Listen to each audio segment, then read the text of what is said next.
Minutes. Thank you, Mr. Chair. I'd like to start with a fairly straightforward yes or no answer, and I'll start right to left, because I'd like to hear all of your views on this. Recently, Minister Guilbeault was sitting in one of those very chairs, and he gave himself a very aggressive pat on the back for achieving the Climate Scorecard 2024 Government Climate Leadership Award. You were all, frankly, very critical of the achievements of him as a minister and of this government. Do you believe that the government is living up to the promises that they have made and are in fact achieving the results that they have promised Canadians in terms of biodiversity loss reduction and emissions reduction? So I'll start with Ms. Johnson and go across. You're starting with the easy questions, eh? I think that this government has made admirable progress on the environment in general and specifically on climate. Oh, so thank you.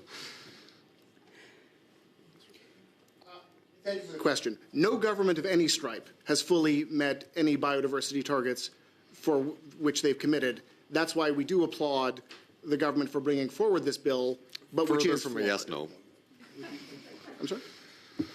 I only get to say no or yes. I don't get to elaborate. Point of order, Mr. Chair. No. Go ahead, Mr. Plug. From Mr. Van Koerden. Thanks. Expert witnesses come to this committee to provide their expertise, not to be directed as to how to answer questions. It's my time, Adam. It's Mr. Leslie's time. I would say to the witnesses, you know, you're under no obligation to give a binary answer. I don't lie to the committee. It's, you know, and sometimes things are very complex. But anyways, Mr. Leslie's right to ask you to answer yes or no, but you're under no obligation to So I'm gonna elaborate then if I'm not under no obligation. Well, I mean, if Mr. Leslie doesn't want you to elaborate, wants to ask another question, then it's his time as well. So okay.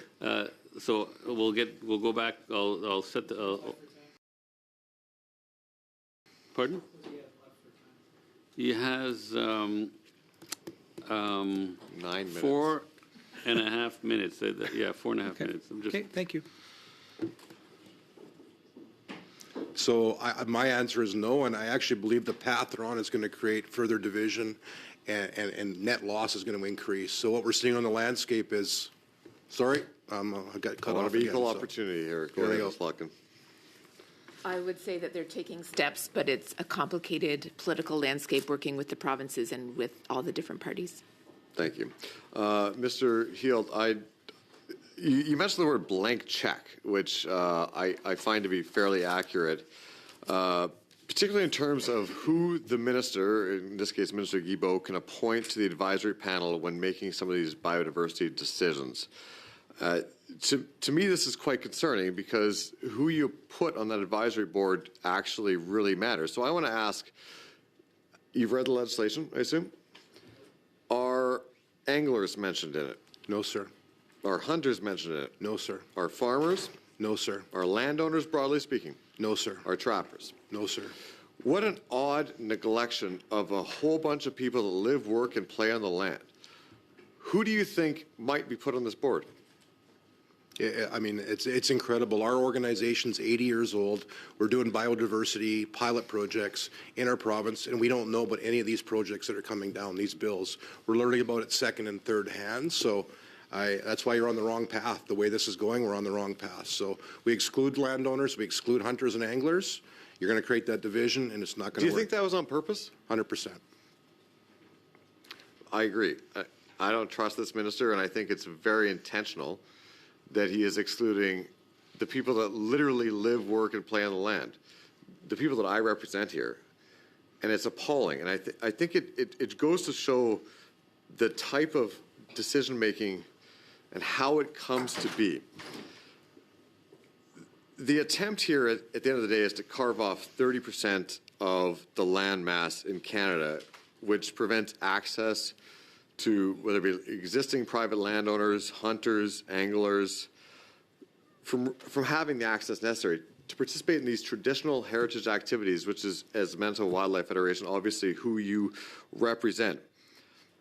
How do we make sure that that understanding of the land and those folks are represented and respected in this legislation?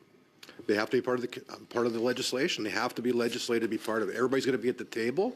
You can't divide based on ethnicity or stature or geographic areas. Everybody should be at the table when these bills are being created. So,